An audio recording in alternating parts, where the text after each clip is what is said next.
Well, hello and welcome. Today we're taking a look at another Olight, specifically the PL Mini Valkyrie 2.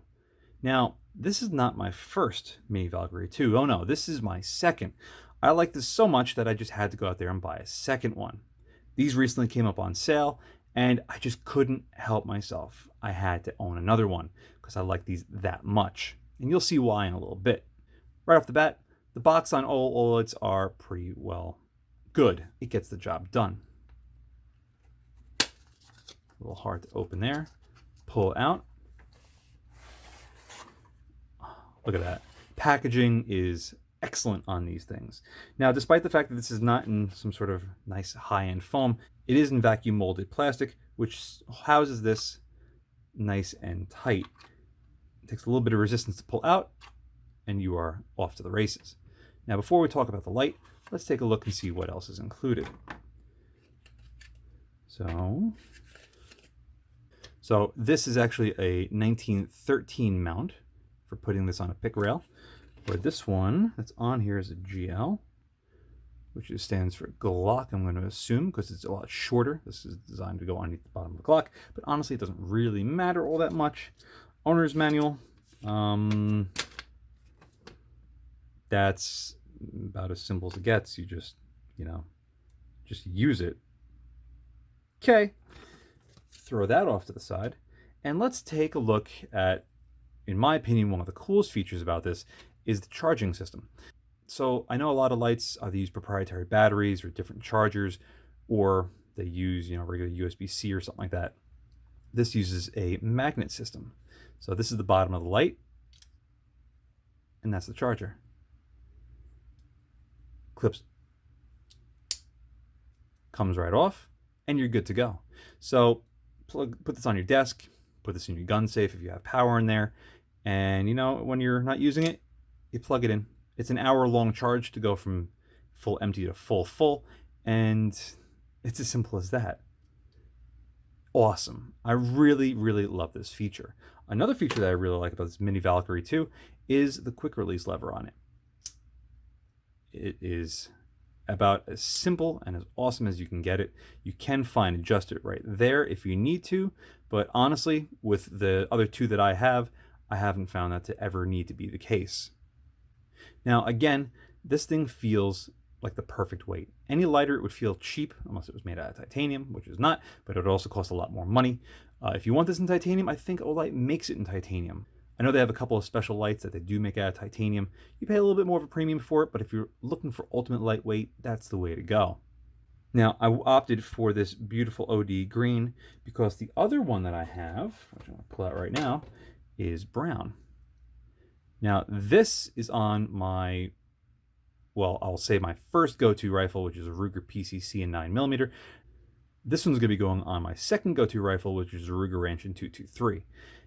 They're just perfect. 600 lumens is perfectly fine. There's only one mode. It's on. And the way you turn this on, this clips in underneath. Got these little thumb pads right here. You push down, it comes on. That's it. On, off. If you want it to be momentary, push and hold. When you come off, it shuts off. There's no specialty features about it. It's not like you have to cycle through it 6 times to get the feature that you want. It's just on, off. There is no sort of strobe setting to this, which I know a lot of people like to stun the people that might be coming into their house. But for me, that would also be really awkward for you, the person behind the gun, to properly engage a target with. As far as the overall size, you saw it on the box. You can go back to that if you'd like. Single LED right there in the middle. But you know what? That's enough of this tabletop bullshit. Let's get behind these lights and see how they actually work inside of an environment that you might actually be using these in. All right, here we are with the Olight Mini Valkyrie 2. We are again at about 33 yards and same camera settings as before, so this way everything's going to be as consistent as possible. So this light, 600 lumens, it's only 2 settings, on and off. Momentary and just full on. So it's freshly charged, we're at 33 yards. Let's see if it'll make a difference. Yes, it does. There's quite a large pattern to that light. You can see it illuminates basically everything right out basically right in front of where we are. It's already got a really wide pattern to it. And it does have some really good strength behind it. Everything is getting illuminated. Maybe even a little bit too much. Let's step this up to about 15 yards. At or about 15 yards right now. Let's see what kind of pattern we have. A very wide one. This is definitely much more of a flood style type light as opposed to a finite circle like you saw on the Baldur Pro. It disperses its light in a much larger area, which is not necessarily a bad thing. It just depends on what you are looking for. And it is clearly illuminating that wall quite well. But if you can look in the peripherals in this picture right now, but even at the ceiling, it's actually illuminating it probably about, I'd say about 10 feet in front of us. So let's step this up to about 5 yards and see what it looks like. At about 5 yards now, and there you start to see a much more defined area or the hot spot. There's a lot of dispersion going on the outside, so it's not really a very focused light.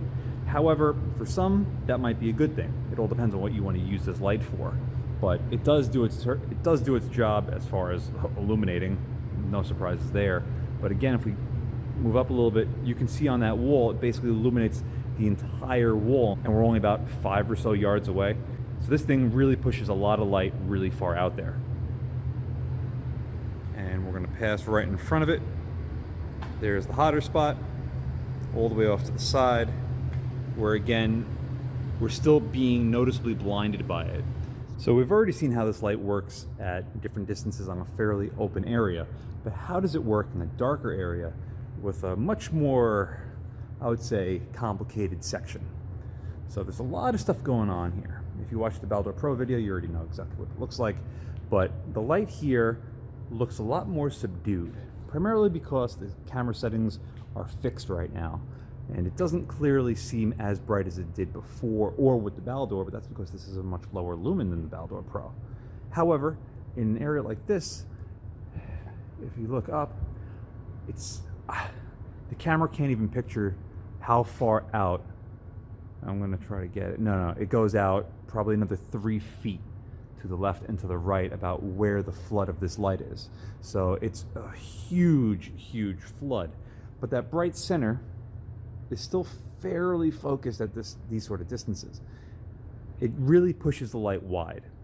However, that's not necessarily a bad thing. You just have to know that this Mini Valkyrie 2 has a very wide beam to it, and it's going to be flooding out a lot of light. So why is there a bucket of water on my desk? Well, I didn't want to go through a complete torture test of this, but if you're buying a weapon light, wouldn't you like to know that it's at least a little water resistant? So this Mini Valkyrie 2, which as you can see works, is going to be dunked in for about 5 minutes, and we're going to see, or at least ensure, that it's going to work after it is done.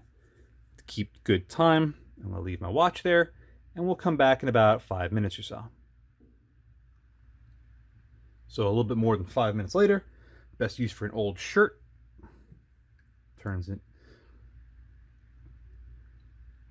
them into a rag, and it is great. So dry it off a little bit, and no surprise there, it works like a charm. So I love this thing. I know you might not, I know you might hate it, but these are a low cost, high quality, functional, easy to use, simple weapon light. And that's why I love it. Like I said earlier in the video, I have 2 of these, and I'm sure it's not going to stop there. They're just so useful. Again, just pull it off, you go, oh, nice little flashlight. I don't need to spend $150, $200 on a weapon light when something like this is, sub $90 most of the time. And that's basically going to conclude this review. Thank you very much for watching. See you again next time. And a huge thank you to all of my Patreon supporters. Without you, this wouldn't be possible.